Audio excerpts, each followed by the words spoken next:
दिल्ली में प्रधानमंत्री आवास पर बैठकों का दौर अभी भी जारी है। आज सुबह प्रधानमंत्री आवास पर उच्च स्तरीय बैठक हुई। इस बैठक में सीडीएस अनिल चौहान, तीनों सेनाओं के प्रमुख और रक्षा मंत्री राजनाथ सिंह मौजूद रहे। बैठक इसलिए भी अहम रही क्योंकि डीजीएमओ की दूसरे राउंड की बातचीत से पहले ये बैठक हुई, यानी प्रधानमंत्री पल पल नजर बनाए हैं और हर घटनाक्रम पर लगातार अपडेट ले रहे हैं।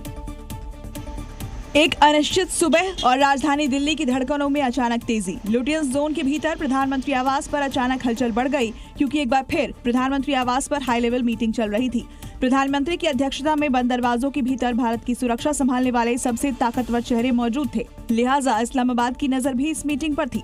एक ही छत के नीचे एक ही एजेंडे के साथ रक्षा मंत्री राजनाथ सिंह, राष्ट्रीय सुरक्षा सलाहकार अजीत डोभाल, सीडीएस जनरल अनिल चौहान, तीनों सेना प्रमुख थे। रॉ चीफ रवि सिन्हा और आईबी चीफ तपन डेका भी उस रणनीतिक खामोशी में शरीक थे।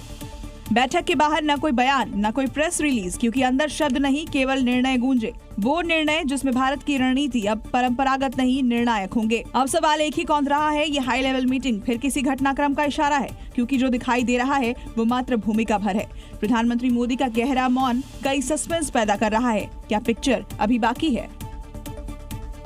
7 मई की रात भारत से उठी आवाज और पाकिस्तान में हुए धमाकों की गूंज पूरी दुनिया में सुनाई दी। लेकिन इतने शोर के बीच भी प्रधानमंत्री नरेंद्र मोदी खामोश रहे। अब ऑपरेशन सिंदूर जब पूरा हो गया है तो प्रधानमंत्री नरेंद्र मोदी आज रात 8 बजे यानी अब से कुछ ही देर बाद देश को संबोधित करेंगे।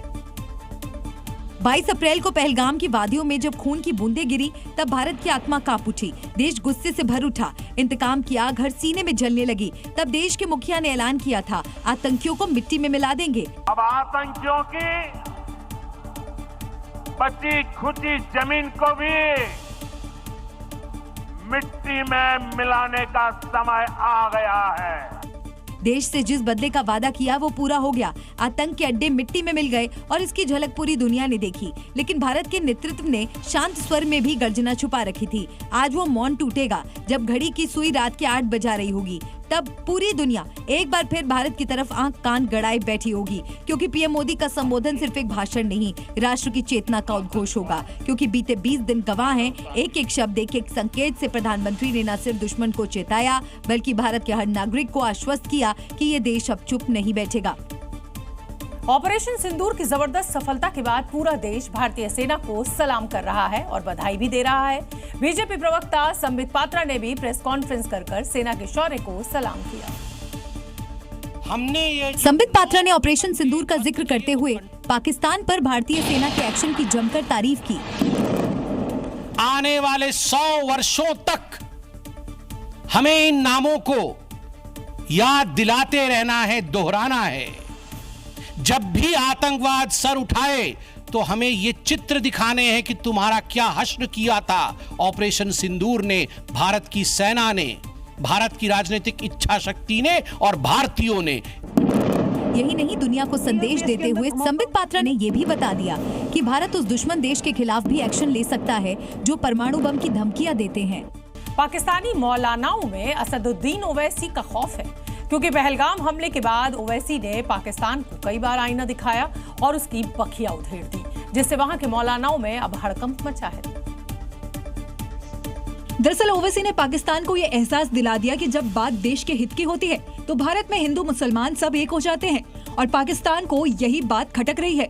पाकिस्तानी मौलानाओं को सबसे ज्यादा मिर्ची तब लगी जब ओवैसी ने भरे मन से पाकिस्तान मुर्दाबाद के नारे लगवाए। पाकिस्तान मुर्दाबाद, पाकिस्तान मुर्दाबाद, भारत जिंदाबाद, भारत जिंदाबाद। दरअसल ओवैसी ही नहीं, भारत के मुसलमानों का देश प्रेम देखकर पाकिस्तान के जहरीले मौलाना खौफ में है, क्योंकि वो जानते हैं कि पाकिस्तान से ज्यादा मुसलमान हिंदुस्तान में हैं। इसलिए हिंदू मुसलमान वाला एजेंडा फेल होता देख अब पाकिस्तानी मौलाना ओवैसी पर हमला बोल रहे हैं। पाकिस्तानी मौलानाओं में ओवैसी का खौफ इसलिए भी है क्योंकि ओवैसी कई बार पाकिस्तान को आईना दिखा चुके हैं। भीख मंगे हैं ये लोग, यकीन मानो ऑफिशियल भीख मंगे हैं पाकिस्तानी। IMF से लोन ले रहे जाके $1 बिलियन का। आप 75 साल से आपने क्या किया? ये इंटरनेशनल मॉनेटरी फंड नहीं है, इंटरनेशनल मिलिटेंट फंड दे रहे हैं पाकिस्तान को।